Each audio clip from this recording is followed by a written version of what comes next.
going to, sorry, I figure, I might as well do double duty here. All right, well, let's move this and adjust this. You're getting my messy work background there.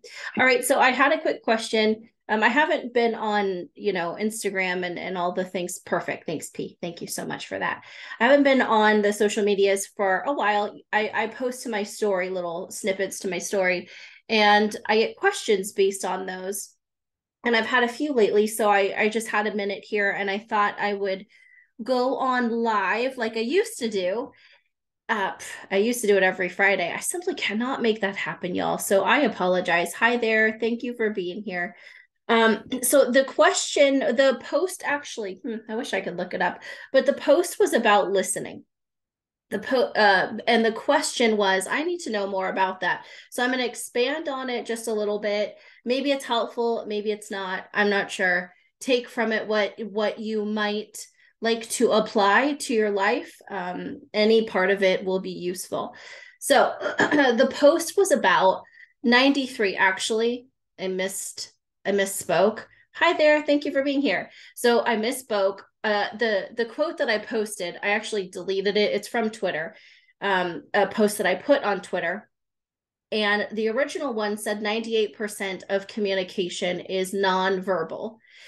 I actually changed it because I mistyped it. It's 93%. Okay. But still, it depends on where you get your information. I mean, some places are still going to stick with 98%. But because I was quoting a professor from UCLA, his research said 93%, and I had mistyped that. But you can easily find other sources that say 98% of your communication is nonverbal. So let's talk for a moment. You may already know this, but if you do, just stick along for the ride, add your thoughts as we go. And if you don't, listen up. Okay. So verbal language are my words. It's what you're hearing right now. You're hearing my words, and they have a message inside of them, right? So hopefully I speak the words audibly in a way that you receive my message. Because just talking, like listening to the TV, there's no like give and take going on. The TV's just talking a message at you. And you're just, feed me, taking it in, right? But when you're with people and you're live and you're interactive, you want to listen a little differently and speak a little differently. So the first part of communication is the verbal part. Very little of our communication, depending on the source, either 2% or maybe a whole whopping 7% of communication is verbal. The words I'm speaking, if you don't understand the words, they're still useless, right? So I have to use words when I'm talking with you that are going to connect with you. So we're always sort of shifting and adjusting our verbal messages to hopefully we're aware of this. I can't speak to you adults here on Instagram the same way I'm going to speak to a 2-year-old. I'm not going to baby talk a 2-year-old. I'm going to talk, but I'm still going to speak differently to a 2-year-old than I am a 22, 42, 72-year-old, right?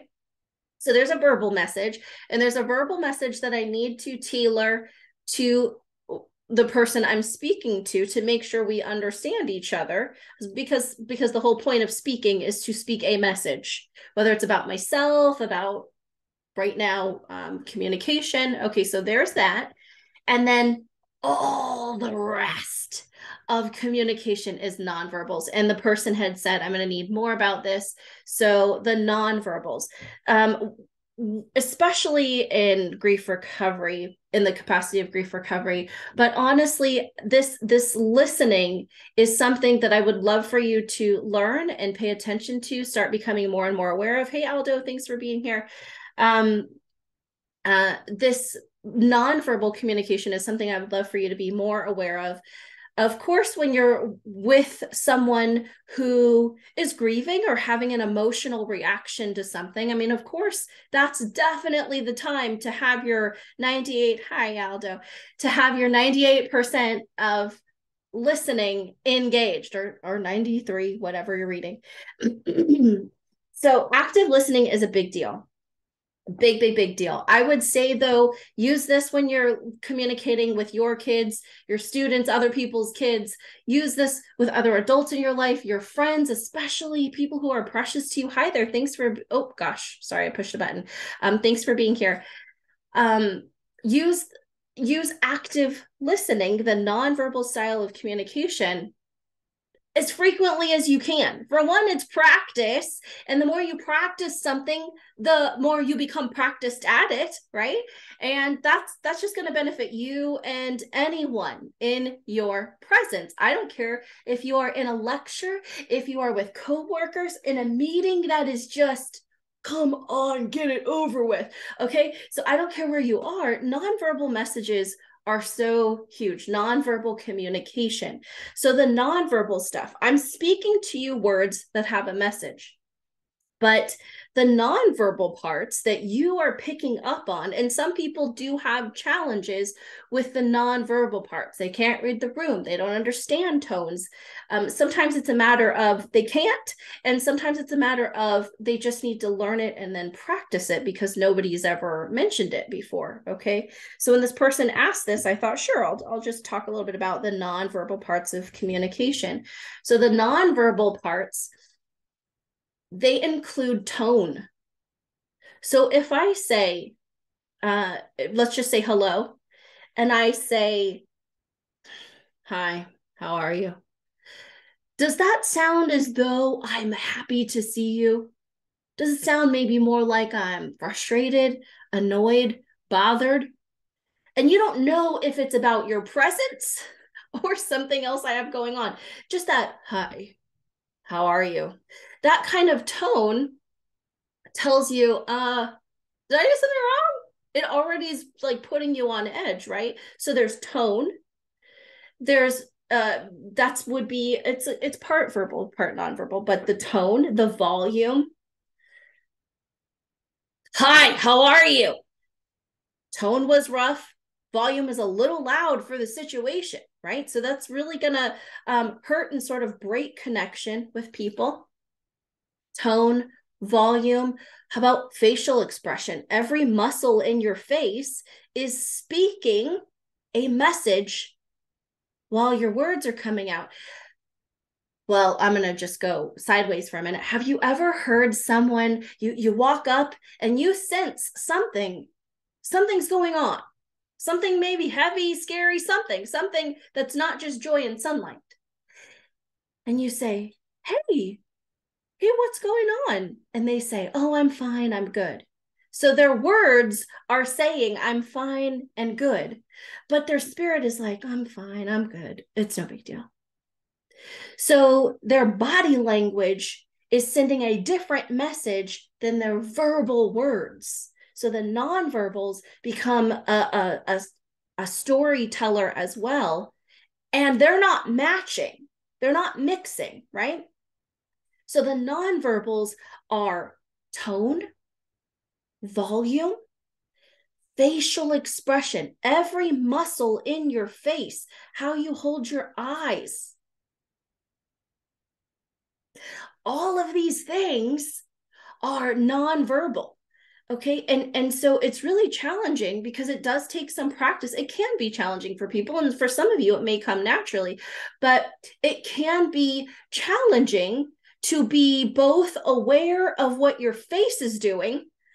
Have you ever seen those memes and they say something about like, I don't know, but there are some pretty funny memes out there about their face says F you when their words are not, or so, something like this. I don't even know.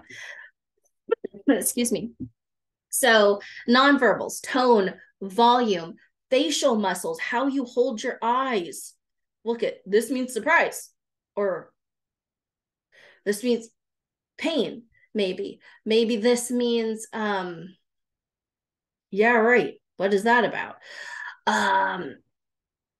Kind of like, I don't believe you. I maybe I look suspicious, maybe I look on edge, maybe I look like I think so. See, eyebrows, eyes, cheeks, mouth, Those are all parts of our nonverbal communication. And honestly, I live with people who have a challenge with this. And so we get a lot of practice here. Okay. So if someone's saying something that's very sad and I'm like this, okay, that's going to send them a message that I'm not listening, right? I'm not present with them. Communication is so big and very nuanced and difficult because of the nuances and different things in people's brain or upbringing or experience that might get in the way. So the nonverbals, tone, volume, every facial muscle. You have to be aware of your eyes, your cheeks, your mouth, your eyebrows, right? These all mean things. They are all speaking a story that oftentimes is different than the words for people who aren't paying attention. So they've got to learn to make sure their face and their words are matching. Of course, actors and actresses, they're really good at this. Now, we don't want to practice our face and our words to match when we're not being emotionally honest. Okay? So the gift is usually when people say, no, I'm fine, I'm good. Well, we could tell in that high-pitched, squeaked out voice that they're not actually fine and good. Okay, listen, I'm not going to pry. I kind of get a sense there might be a little bit more going on. I just want you to know I see you and I love you. And if there's anything you'd like to share, I'm ready to listen. Right? So we're not going to push people and poke them, but we are going to be aware of the tone. I'm fine. That's not fine. When someone says, you know what, I'm actually feeling pretty good. I mean, there's always a little something going on, but I'm feeling pretty good. My tone conveys truth. It tells you that you can trust what I'm saying. Maybe you inquire a little bit more like, well, what are those things? But my tone, my face, my energy, my volume, it all matches, right? So these are just some of the non-verbals just to help you expand your awareness of yourself and how you're listening. So non-verbals, my shoulders, if someone's talking to me and I'm like this, does that tell them that I want to listen? Do you feel safe? Do you want to continue telling me about your hurting heart when I'm sitting back in my chair, arms are crossed? Maybe I'm wiggling a leg. Actually, I see Monica there. Hi, Monica. We were just talking about this last night with the Sheriff's Department. We work together with the Sheriff's Department with their Vita program. So anyway, if I'm like sitting like this, I'm back. When somebody's talking about something, anything actually, it doesn't look like I'm warm and open to their message, and that's going to shut them down. So especially when you have someone with a tender heart, but honestly, like I said, I do this for any speaker before me. I'm a very active listener, and this might be something you want to incorporate, being an active listener. So I usually sit toward the front of my chair. I don't get too comfortable almost ever. I usually sit toward the front of my chair. I usually have my hands kind of like this in my lap, so I'm not fidgeting and doing like this and whatever I'm picking at my nails, that sends like nervous energy. It sends a nervous messenger. Thank you, Danielle. But it sends a weird message, a conflicting message. Like I'm not, or if we're checking our watch, I have someone in my life, important in my life, and they'll check their watch. And I'm like, well, are you like on a time limit? It'll stop me in my tracks. Are you on a time limit? Am I like taking up too much time? What's going on? Or do you have something going on? It totally stops me from what I'm trying to communicate because I see them checking their watch. So that's a nonverbal message, checking watches, fidgeting, moving around a lot, twiddling fingers, playing with something in your hands. So my job as a grief recovery method specialist, especially in a group setting, but at one-on-one, it's just me. I just need to control me and make sure I'm a good active listener. In a group setting, I gotta teach the other people how to be good listeners for one another. And I'm telling you, sometimes this can be really challenging. And especially now with online work, I'll have people like playing with their fidget ball, and you could tell because you could see their shoulders and you can't necessarily see what's in my hand. But I've had people playing with a Rubik's Cube in a group when they should be listening to someone who's talking about something tender and deep in their heart, and they're playing with a Rubik's Cube. And I'm thinking, what in the entire hell are you doing? That is the absolute opposite of what I was teaching you, right? So all these fidgets, the moves, and some people just have natural like movements, maybe Tourette's, or just maybe something that just kind of, they have muscle spasms and different things. That's not what we're talking about. That's uncontrollable stuff. But the stuff you can control is the stuff you've got to be aware of, because when you're aware of it, you can do something different. So if it's not like a physical condition of some kind, you can do better. You can. And I'll help you. I'll help you learn. You can ask me questions. Nonverbals. I said it 9 times now. Volume, tone, facial muscles, shoulder muscles, arm placement. You know, if someone's talking about something tender and dear, I tend to just lean forward a little bit, sort of like lean in. I'm here for you. If you imagine someone talking about something dear and precious and heavy and sad, imagine it's really heavy for them, and they just sort of like need to rest their arm on the counter before them. Just like as they're talking, it's just like a stability, a rooting, a grounding. Emotionally, we're not touching, but emotionally I'm leaning forward, and energetically I'm acting as that table that they can sort of lean on. My heart is forward, I'm facing them square, I'm ready to listen, I'm here for you, my face is listening. And because I'm so listening, I'm also on the ride with them. So while they're talking, my face is, ouch, I'm not necessarily audible, because we don't want to interfere and interrupt people when they're talking about something dear and precious. But we want our face to reflect what we're hearing and feeling, and it needs to match them.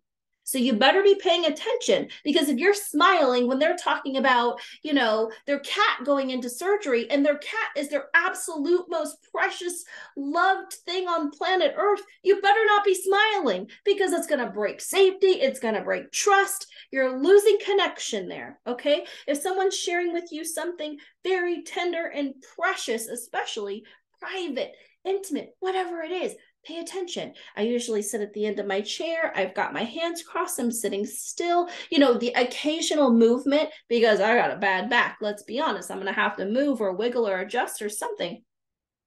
But I try to make it very minimal. If someone's talking to you, you can laugh or cry if it's a funny moment or a sad moment. You can laugh or cry, but you need to be really careful to not talk, not touch them, and not interrupt. So I'm not going to make a scene and like interrupt with words, interrupt with body language, be fiddling. I want to be fully present. And so that's a little bit more. I hope this, for the person who asked, sees this and is a little bit more aware of what the nonverbals of communication are, because they are vast and they're different from culture to culture too. But we're not going to go into all the different directions. I don't even know all the different directions of culture. One of the best tips I can give you is to practice being a mirror. Being a mirror, not a mime, a mirror. Okay, so when someone's talking to you, match them. Let your body language and your face match what they're saying. Usually when they're deep talking, their body is doing things naturally that are conveying the message. And if you can just be aware enough to match their message, be a mirror of what their body's doing, of what their face is doing, of what their tone and volume are doing. Try to match them, not in anger. Don't match them in anger. I'm talking about, non-angry moments. Even, in anger, you can be soft, sort of like stand sideways, a little bit, not defensive, but I usually kind of cock my head to the side, and it's just natural. I'm actually feeling it in the moment. So it's not an act. It's something you can become more fluid with to be a better listener. On the online side of things now, it's really important that you don't just sit frozen. So some people are great listeners and they don't move, and especially online, but even in person too, if someone sits frozen, I don't know if the screen is frozen. I don't know if they care. I don't know I don't know where they are.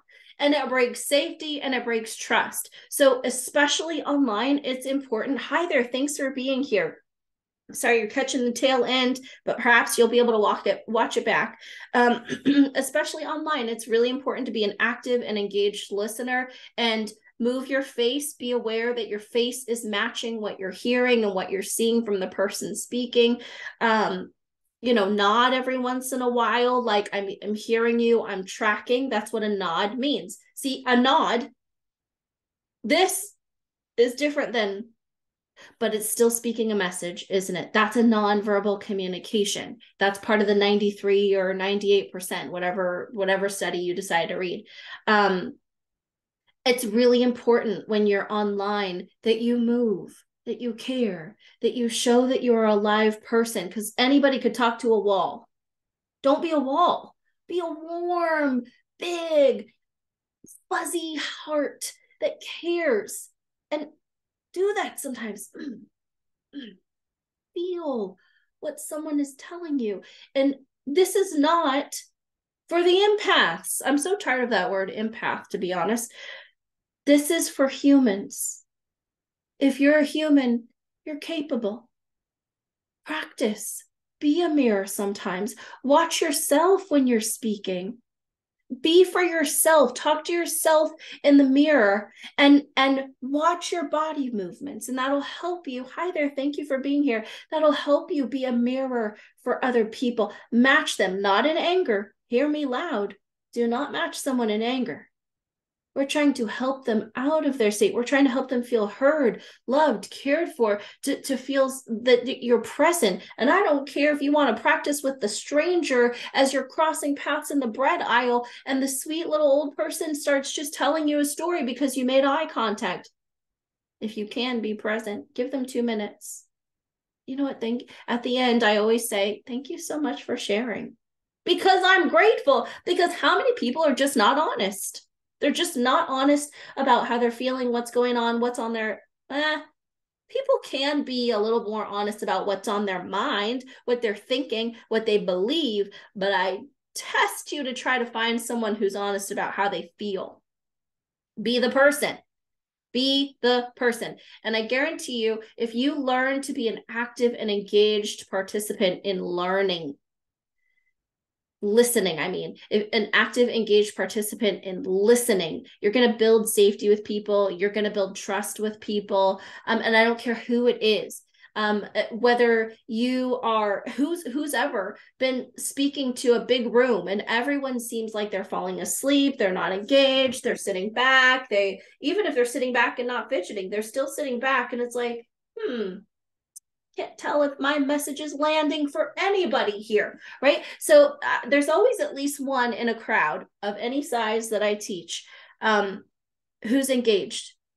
And I appreciate that person. It makes such a big deal. Be that person, whether you are with one person or you're in the crowd of 500. Be the engaged person, the engaged listener. Move a little bit, move your face, have your face match the situation, feel it. Be so into listening to the verbal parts of that message. But here's the thing, even subconsciously, your brain is picking up the other parts, the nonverbals from the speaker, their tone, their body language, their face, their eyes, their muscles, their shoulders. You're picking up so much as a listener. So be aware of what you're not hearing. Be aware of what you're seeing, what you're sensing. Don't ignore what you're sensing based on the words. If you have a sense that someone says they're fine, but they verbally say they're fine, but their tone or their volume or their body or their face says they're not, and you feel safe, hey, I could be totally wrong. I just sense there might be a little bit more. And be quiet and see what comes up. Don't be afraid of silence. Oh my gosh, the people that are afraid of silence, kill it. You got to be quiet more than you've got to speak. If you think about 93 or 98% of communication is nonverbal, that means you're going to have to be quiet more often. Listen to people, listen to the world around you, listen with your eyes. Have you ever heard that? Listen with your eyes. Watch what their body language is doing. Watch their eyes, their face, their shoulders. You know, slouched over is not feeling great. What's bothering you? Never say what's wrong, because there's nothing wrong with being sad, down, worn out, tired, overwhelmed. There's nothing wrong with being human. Part of the human experience, most of the human experience is outside of happiness and joy.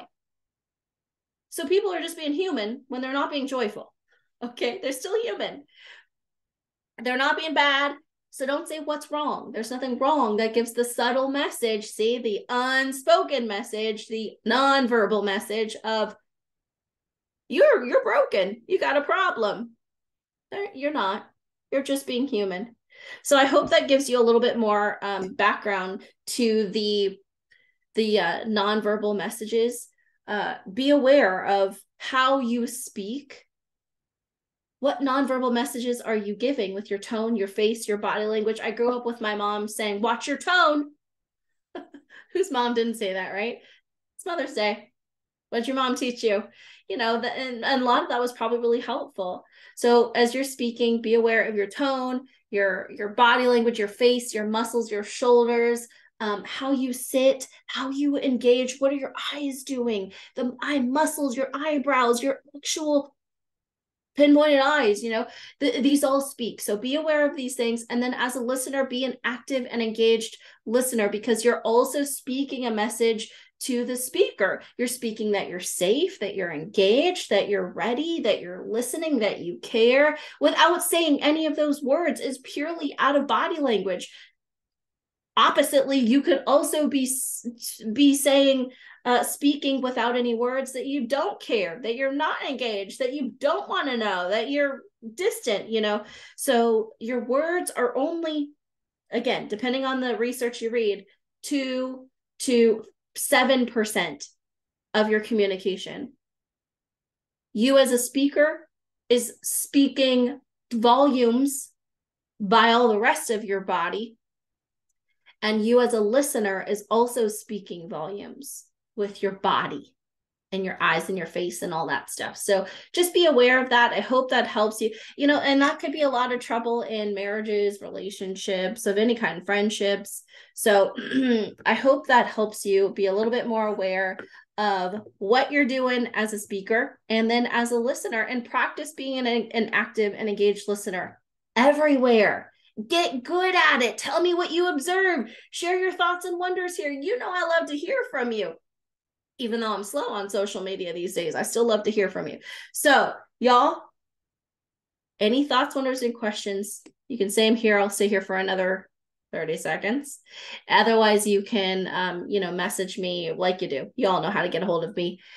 And let me know how I can be helpful. If you have ever questions or need another example, we could do that. I have a couple more questions that eventually I'll get to a live about. And yeah, I'll let that be all. Y'all, it's Friday. It's a pretty big holiday weekend. Wherever you find yourself for this holiday weekend, you are loved, you are precious, you are important. If you just need a little love, send me a message. I'll work hard to get back with you. And I think that's all for today. I love y'all. See you next time. Bye, everybody. How do I end this thing? Every time.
There we go.